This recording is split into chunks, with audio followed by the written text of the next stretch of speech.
Alright, hello, citizens of the Nigelverse. It is Niger once again, and welcome back to System Shock Radio.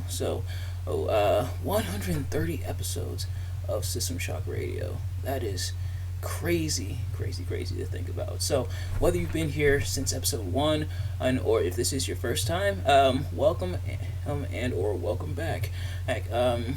But today I want to talk about a question that's been on a lot of people's minds as of late, especially going back to something that happened a couple months ago. Are we witnessing the end of AEW? A lot has been happening, and not all has been well when it comes to AEW. Not all that glitters is gold. When it comes to AEW, but are we witnessing the potential end of AEW? My answer to that is hopefully not. And this isn't the first time I've talked about AEW, what's going on with AEW on System Shock Radio. Actually, before recording here, I actually went back and watched episode 80, where I talked about the current state of AEW. But granted, that was right after the Brawl Out incident, and where CM Punk and Ace Steel fought the Elite and Larry the Dog. But that was a while ago. That was actually about a year ago. Was that? So I went back and watched that. But now, we talk about AEW, what's going on with them once again, and which is crazy to think about. But there is quite a bit that we have to address, and I'm gonna try not to restate every single thing from the State of AEW video I did, which if you are interested, go check that out on the channel, episode 80 of System Shock Radio. It was a little while ago, but if you're interested, go check that out. Partially as some of the criticisms that have been going on with AEW, which disappointingly a couple of them are still there, admittedly, but otherwise it also kind of serves as a little time capsule, like what was going on in AEW about a year ago, give or take. So if you're interested, go check out that video. But as for this, the reason why I ask and why a good number of people are asking, is this the end of AEW, is a lot of the stuff that we've been seeing as of late. Things such as the pictures of the lack of attendance at a lot of AEW shows. Some of the dips in ratings when it comes to AEW. And some of the other stuff that's been going on AEW TV that hasn't been received the best, and some of the questionable things that have been going on with AEW that haven't been received the best. But we're going to talk about all of that and more in this video. But similar, again, to that video, I will once again give the disclaimer. I love AEW. I actually really, really love AEW. Back then, I was kind of more so just kind of getting into it. But now, a year later, like, my appreciation for AEW has grown a lot more because I'm watching it a lot more often. I'm getting a lot more caught up to the point where now I'm watching all the pay-per-views, except for Full Gear happening today, and I've talked about why, obviously. So if you're interested, go check out that video, why I won't be watching Full Gear, at least not yet. It'll be a couple weeks out. But Full Gear is tonight. And I was debating whether or not to do a predictions for Full Gear, or but you know what? At first I decided I wouldn't do it. Only because I wouldn't actually be watching it. It'd be a couple weeks out. But you know what? Screw it. I'll do the predictions, and I'll kind of make it somewhat quick though. But at first we have to talk about what's been going on with AEW. Nigel, why are you bringing this question up? What's going on with AEW? So as I mentioned, some of the images you've seen on social media, especially around like Twitter and stuff, of kind of the empty seats and not great attendance for AEW have been floating around. Now, some of it has been explained, and the kind of drop in viewership, especially after CM Punk was fired following being All In, or should that be Brawl In? I guess Brawl Out, Brawl In. But yeah, so a lot of a lot of the images have been going around. Some people have tried to explain it, such as like them emptying out the hard cam shots. Which, when I went to Raw earlier this year, a couple of months ago, there was a section of the First Niagara Center that was blocked off due to the stage, the way the Raw stage is set up. Yeah, so those images have been kind of concerning. AEW's drop in viewership has been concerning as well for a lot of people, although some of it attributes to that, such as other stuff going on, such as like various sports games and stuff like that. But that is an interesting indicator. But something else that people have had some problems with is quite a bit of the stuff going on AEW TV. That and them bring in some older stars. There's now there is some concern with them bringing in older stars, especially names like Ric Flair and Edge / Adam Copeland. And Ric Flair, for whatever reason, I couldn't tell you, trying to get back into the ring, which please no, no thank you. Then Adam Copeland as well, jumping ship from WWE to AEW, wanting to finish up his career, or especially alongside his best friend Christian Cage. They're in the storyline now, and Edge is going to be a part of the 6-man tonight at Full Gear. But yeah, so stuff like that has also been concerning. And of course, Paul White's the former Big Show, but no more BS. And they literally, when they did the Like a Dragon street fight on Dynamite, they literally referred to him as No More BS. I saw Paul White, which I thought was kind of funny. But of course, Paul White, mainly there to do some early spots, taking out the opposing team, that being the Don Callis family, and get slammed on the card by Powerhouse Hobbs. But some people have been concerned with them bringing the older talent, saying it's taking away from the younger talent, especially when they get at match time and stuff like that. At like Paul White he got here, or which that spot could have gone to someone else, but I imagine they probably wanted someone to combat Powerhouse Hobbs in that regard. But I guess Paul White was up, especially because Powerhouse Hobbs is big, but Paul White is bigger. But there's that, and some of the other stuff that's been on TV that has been received as well. Hell, there was that one incident when it came to Bullet Club Gold, that more specifically Juice Robinson and the quarters, which I think that more so a case of really bad timing, as MJF had just described the story at where he was bullied as a kid, where they threw quarters at him, in which man is pretty messed up. Like that definitely was a heart-wrenching story to hear from MJF. But the quarters, which apparently has been Juice Robinson's thing for a while, but it was really poor timing, so that was received as well. And then there's the stuff with concussions and the lack of proper concussion protocol, more specifically stemming especially from what happened with Jon Moxley getting concussion and taking on Rey Fenix. Granted, concussions, they're kind of a part of the industry, not just in pro wrestling, but in sports in general. But that people weren't the biggest fans of like how that was handled, and yeah, that was handled not great. Then there was the orbital fracture for Bryan Danielson, even though he's still gonna compete in the upcoming tournament, and that's gonna that I believe is going to culminate at Worlds Collide next month. So stuff like that that people aren't really the biggest fans of, and other stuff that hasn't been built up or told the best way. Then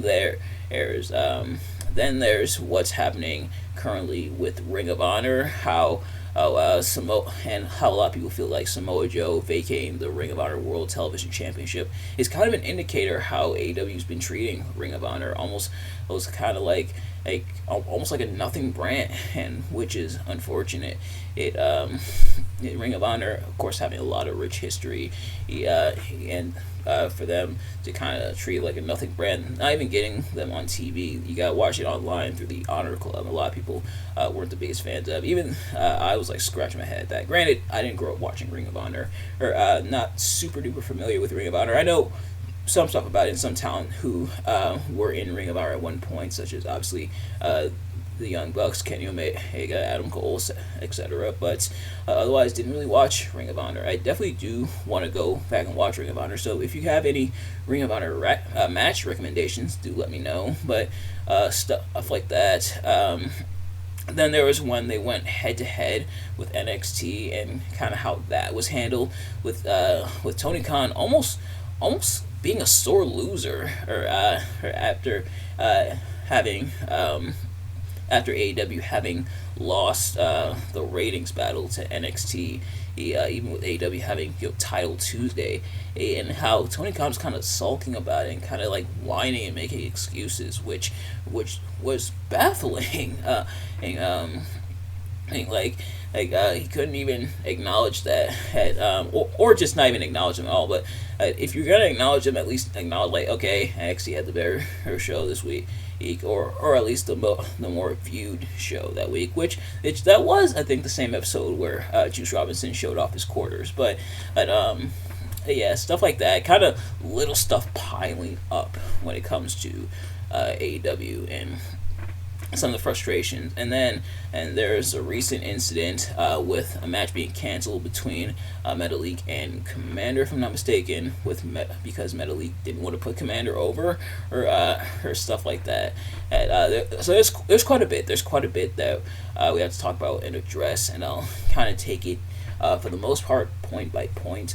Hopefully I don't forget anything, but yeah, so stuff like that when it comes to AEW, and here's now the belief, kind of the rumor that AEW isn't really being profitable, that they have to, I forget who exactly reported it, but that AEW, in order to be profitable, has to reach a certain margin, and they're nowhere near that margin.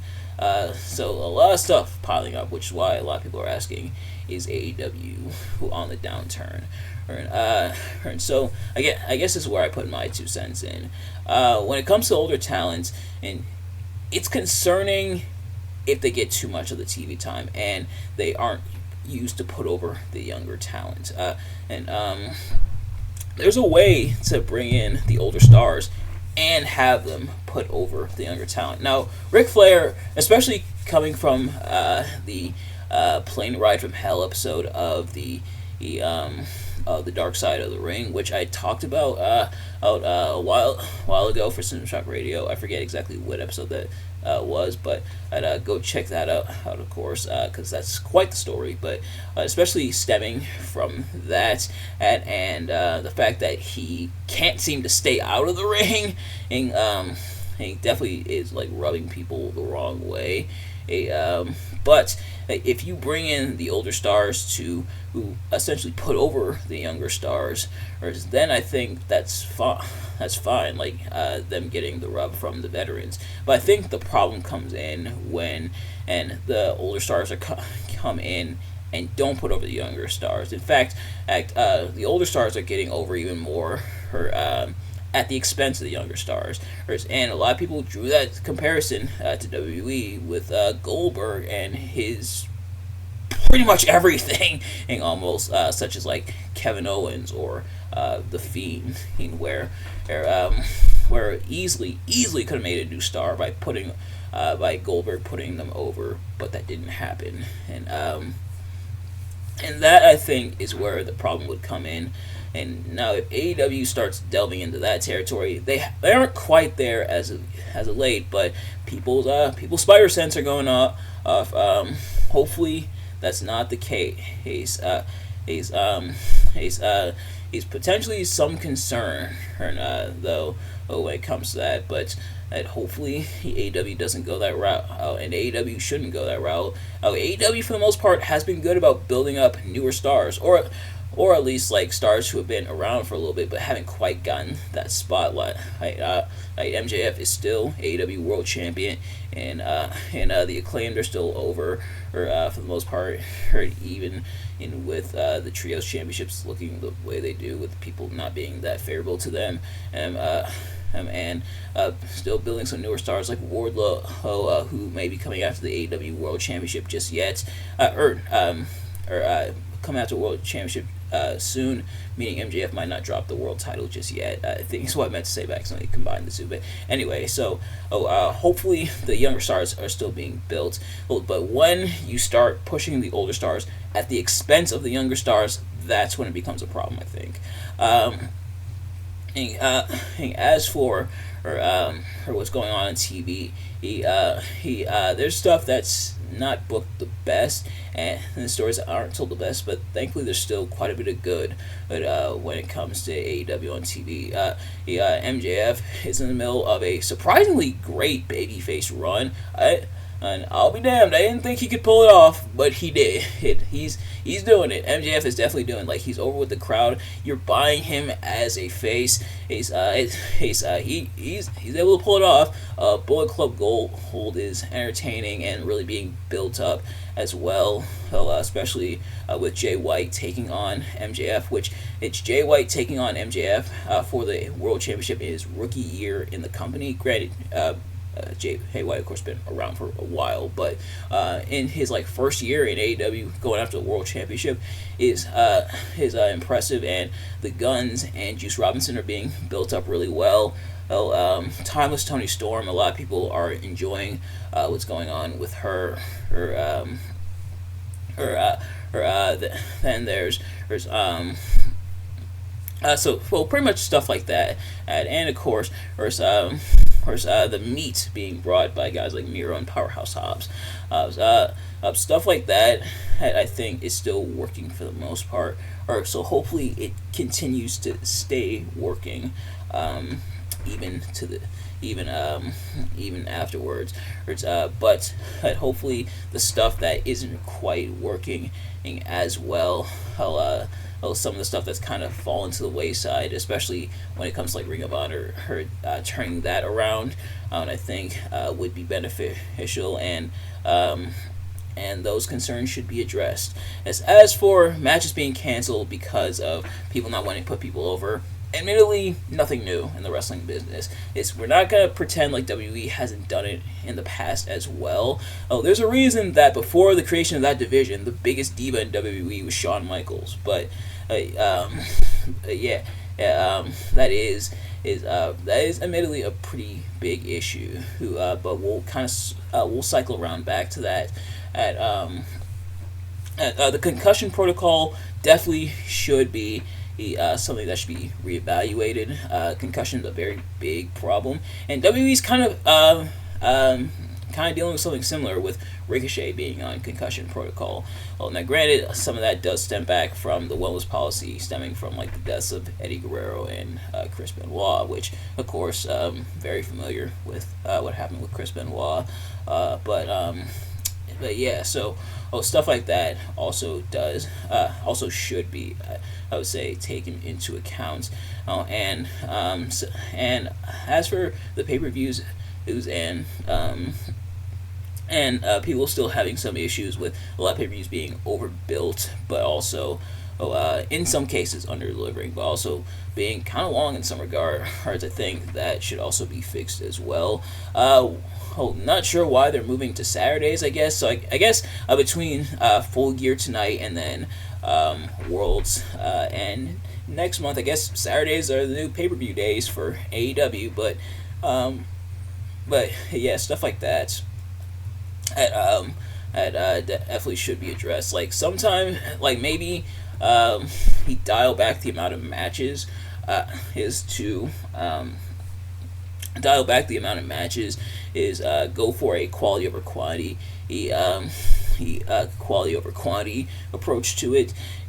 Nothing wrong with having a decent amount of matches on the card, but when a lot of them have to be rushed to make room for other matches on the card, that I think is when it becomes a problem.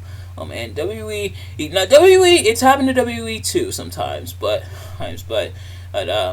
having in like 10, 11, 12, almost 13 matches on each card. There's 11 on here, technically 8 because 3 of these are going to be on the pre-show, but yeah, stuff like that.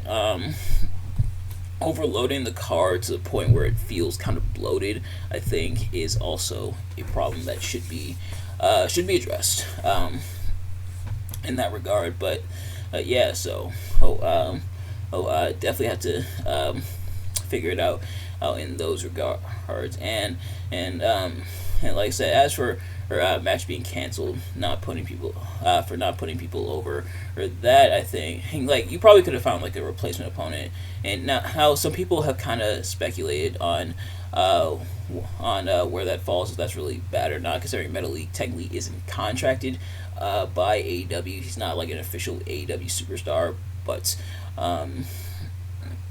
yeah, that is pretty that's pretty interesting that he didn't want to put Commander over, or I forget the exact reason, but that is kind of interesting. But I think that also ties into another big problem that people have with AEW, that being Tony Khan. Now I will say this about Tony Khan. I can tell he's definitely a good person. Like I can tell he's definitely like a sweetheart. Like he's a good guy to the core. A lot of the stuff he's done, such as like the Brody Lee tribute or allowing AEW superstars to attend Bray Wyatt's funeral, the charity related stuff and things like that. And how Tony Khan, for the most part, really cares about his talents. I think in that regard, Tony Khan, you can't take that away from him. You can tell he's definitely a good person, but he's not always the best boss, and sometimes I feel like he's a little too lax. Now compared to WWE, where things were on a much tighter ship, Vince McMahon, a lot of people said, was a lot more overbearing, which is also a problem. So kind of two extremes: Vince McMahon being too overbearing, Tony Khan being a little too lax. I think there's a way to be stern and be assertive without alienating people. The concern is if you're too stern, people won't want to work with you or work for you. And we've seen that in WWE. But if people are too lax, then people will run all over you, which some of the stuff we've seen in AEW. So having that nice balance and the nice medium, for example, what they kind of do with Triple H, where Triple H, you can tell he cares about his talent, and to an extent is friends with his talent, but also knows when to step in and when to say no. I think that is the balance. Granted, Triple H hasn't always gotten it right when it comes to booking and stuff like that, but that balance, I think, is necessary, and it's a balance that Tony Khan definitely needs to find. Not saying don't be a good person, like don't be a total jerk and everything, because then you're gonna end up like McMahon. But find that nice balance, find that nice middle ground, and actually book the women's division properly. Among other things, but find that middle ground, and be you can still be friendly with your talent. You can still care about your talent, but be assertive. Be stern when you have to be. Like stand up for yourself. Don't let people walk all over you. That, I think, is the balance that Tony Khan needs to find. And I think once it starts there, and Tony Khan really he does listen to the fan, and for the most part AEW does try to cater as much as they can to the fans, but they can't do everything. But sometimes you can't always give the fans what they want, because then and other stuff will kind of fall to the wayside. And that's something that I've learned over the years, is that sometimes what the fans want they don't get, and it turns out for the better. Or sometimes that's rare, but or that usually is rare, but it's happened. So finding that middle ground, finding that balance, and a lot of other stuff will fall in place. But yeah, if they can do that and turn it around and limit the pot shots at WWE. Granted, yes, WWE has taken shots at AEW before as well, and WWE's taken shots at other places as well, such as WCW and ECW and TNA, stuff like that. But they limit it. It's not like they're doing it every episode or every so often, and they're certainly not sulking about it on social media. Like stop that. At Tony Khan, you're supposed to be a boss. You're supposed to be the CEO. You didn't see Triple H doing that kind of stuff. You didn't see Shawn Michaels when in AEW's beating NXT in the ratings. And you didn't see Shawn Michaels or Triple H sulking about it on social media. Triple H did make that comment about how NXT it used to be their third brand, and he did make that comment, and he did get rightfully flamed for it. But otherwise, sulking and acting like a petulant child, like you're still the better show. I don't care what you say. That type of attitude isn't the best. That's that type of stuff you shouldn't have going in, and instead focus on your talent, focus on your locker room, whom compete more so naturally with WWE. Don't try to do stuff just to spite them, just to spite the competition. And although WWE again has done that before, if they hadn't done that, we wouldn't have WrestleMania, we wouldn't have SummerSlam, and we wouldn't have Survivor Series. Yeah, I think, if I'm not mistaken, and especially Survivor Series, because that specifically combated Starrcade. So WWE, they've been guilty of it too. We're not going to act like it's just AEW doing this. It's been going on for a while now when it comes to just pro wrestling in general. But yeah, so we'll limit that, and a lot of the stuff will fall to the wayside. Fall into place, I should say. Really step in and necessary to prevent a lot of the backstage fights and stuff happening. Thankfully, a lot of backstage fights have kind of been slowing down a little bit. Other than what happened at All In, not really too much of that going on. But yeah, slow that down, and everything else will fall in place and kind of balance things out.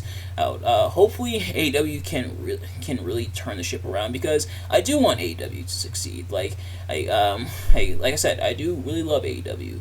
For the first time since probably TNA, another indie promotion has really stepped up and stood up to WWE, and has proven that WWE truly isn't the end-all be-all. There is another option. There's another alternative, and they've been competition to WWE. And I did mention this in the State AEW video, how they are, how regardless of how you feel about the product, they are competition to WWE by proxy, as are all other companies. AEW, but AEW should fix those things, and they'll be just fine. But hopefully they do turn it around and they do profit. They're still selling tickets, at least for the most part. Or so hopefully they continue to do so, and hopefully they can turn things around. But if they keep going in a downward trajectory, it is going to be the end of AEW. But hopefully they can turn things around. Now, granted, I'm not speaking from a place of a professional or an expert. Like, this is something AEW needs to do, or else they're gonna be totally out of business. Kind of just is kind of seeing things from not just my perspective, but from the perspective of other people as well. But yeah, I do want AEW to succeed. Although they've been in some rough patches, they've hit quite a few rough patches, and the honeymoon truly is over, and some of the bloom may have fallen off the rose. Hopefully AEW can still turn things around. But that, I think, is going to do it for that part of the video. And granted, because this video is already pretty long already, I am going to go through these predictions as quickly as I can, starting with, and this is just how it's laid out on the card, or this is just the order that is here on the wiki. Doesn't mean this is the actual order, or that the matches will take place, especially if matches are added to the card last minute, because that does tend to happen. Stop doing that to AEW, but and, and and fix your game. Like a lot of people didn't like the Fight Forever game. I actually haven't played it yet, but reception to it has been less than favorable. But nevertheless, going into the car or quickly going through it, starting off, and these are the three pre-show matches for the Ring of Honor World Championship. Eddie Kingston will be defending against Jay Lethal. They've been feuding for a bit. Eddie Kingston taking exception to Jay Lethal, aligning himself with guys like Jeff Jarrett and Sanjay Dutt, but I don't think Eddie Kingston's dropping it just yet. Meanwhile, next for the Ring of Honor World Tag Team Championship, MJF and Samoa Joe will be battling the Guns, that being Austin and Colton. I don't think that there is a chance they could drop the titles, especially because Adam Cole is still out. Samoa Joe is just filling in. In fact, last night at Rampage, MJF finally accepted Samoa Joe's offer. They shook hands. So Samoa Joe will get a shot at the World Championship in the future. But as for the tag team match, as for this, it could go either way. I think I'm tempted to go with the Guns for some reason. I think they might take it off MJF Samoa Joe, and possibly to give that illusion like, oh, shoot, maybe MJF will drop the world title to Jay White, but we'll get to that. But then next up, Claudio Castagnoli will battle Buddy Matthews. This one could go either way. I think I might go with Claudio here, or though. And it looks like the House of Black is going to start feuding with FTR, which is going to be interesting. But next up for the AEW Women's World Championship, Hikaru Shida will be defending against Timeless Toni Storm. I don't think Shida's dropping it just yet. She just won it. Like stop giving Hikaru Shida short title reigns. Don't put the title on her just to take it right back off of her. Or let her hold on to it and let her hold on to it for a while. But at the same time, a lot of people like Toni Storm right now, almost booking themselves in the corner. But nevertheless, I don't think Sheeta's dropping it just yet. But it will be interesting. This match will be, I can tell when I go to watch it, this match will probably be a decent amount of fun. And hopefully. But next up for the, not for anything, it's just a six-man. And I guess for personal pride, Sting, Darby Allin, and Adam Copeland, and who will be accompanied by Ric Flair, will be battling the Patriarchy, that being Christian Cage, Luchasaurus, and Nick Wayne.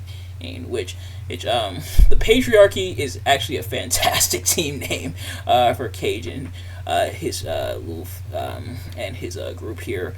Or I imagine the good guys will walk out victorious here. Or getting the win. But there is a chance that Cage and his team could win here. So this one could go either way. I'm tempted to go with Sting, Darby Allin, and Adam Copeland. And although I imagine we'll probably get Adam Copeland versus Christian Cage, possibly for the TNT Championship at some point in the future. But next up, for the AEW International Championship, freshly squeezed Orange Cassidy will battle the man who freshly squeezed his blood out of his opponent's bodies, that being Jon Moxley. Hey, and if you can believe it, that's not even the first time I've made that joke on this channel. I think I made the joke when I did my all-out predictions, but this one, and this one could go either way. Orange Cassidy really could use the win to prove he can beat Jon Moxley, and because Orange Cassidy just won the International Championship not too long ago from Rey Fenix, but I think I might go with Cassidy. I don't think they're gonna have him lose on pay-per-view to Jon Moxley for the International Championship again, like he did it All Out. But next up, a Texas Death Match. As things have gotten uber personal between these two, so they're going to settle in a Texas Death Match. Hangman Adam Page will be battling Swerve Strickland. In Home Invasions, the best a man can get. Thankfully, Hangman Page didn't get thrown through a window like Randy Orton did. But nevertheless, as this being personal, I imagine Hangman Page will get his win back against Swerve Strickland, because remember, Swerve beat him back at Wrestle Dream.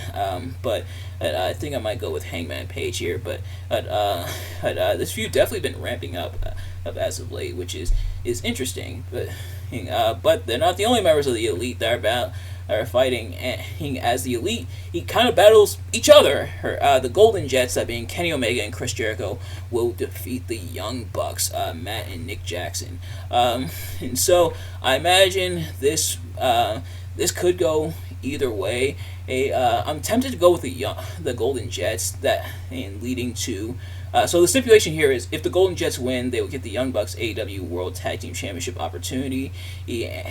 But if the Young Bucks win, the Golden Jets must disband as a team. I don't think they're disbanding the Golden Jets just yet, but I think this will be an interesting dynamic to see if this will lead to the Elite potentially imploding amongst themselves. And I imagine if the Golden Jets win, it might be a situation where the Young Bucks cost the Golden Jets the match against Ricky Starks and Big Bill, who are, of course, the AEW World Tag Team Champions, but we'll get to them. But I think the Golden Jets are probably going to win here. I don't think they're going to disband them as a team. Like, it'd be really weird to disband them as a team when they just started. Although not the first time. Chris Jericho's had a team just for it to be disbanded pretty quickly. Just ask AJ Styles. But next up, this is a three-way for the AEW TBS Championship. Chris Statlander will be defending against Julia Hart and Sky Blue. Really, a lot of this feud has come down to Julia Hart and Sky Blue. Of course, Julia Hart are honoring the House of Black. She's been kind of feuding with Sky Blue and Willow Nightingale, among others. But Statlander's here, and we got ourselves a title match. This one could go any of the three-way.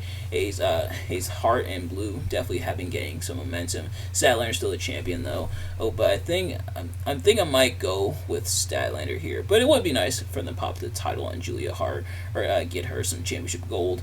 But then next up, in a four-way for the AEW World Tag Team Championship, and this is a ladder match. Yay! No fatal four-way tagging a team concept. Thank you, Tony Khan. See, you're on the right track already. But yeah. So Ricky Starks and Big Bill will defend against La Faction and Inogurable. I always forget how exactly to pronounce the team, but that being Roosh and Dralistico, FTR, that being Cash Wheeler and Dax Harwood, and the Kings of the Black Throne, that being Malachi Black and Brody King. So this is what I mentioned, the FTR feuding with the Kings of the Black Throne, or that being the House of Black.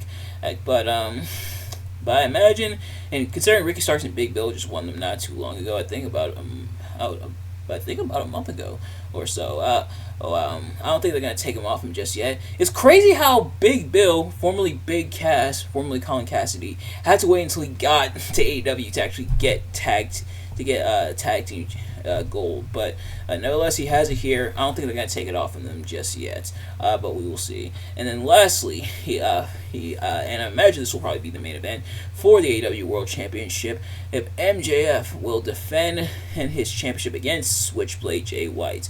Even though MJF is the champion, and Switchblade Jay White has stolen the title. Yes, Bullet Club Gold has stolen the title for MJF. So they're going to come out with the championship.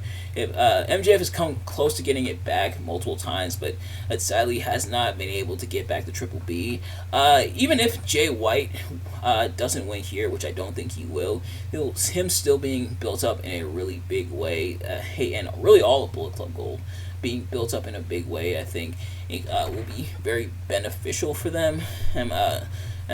But I think MJF is going to retain here. I don't think they're done with MJF's AEW World Championship run, especially because it hasn't hit a full year yet. He's actually only like 3 days away, I think.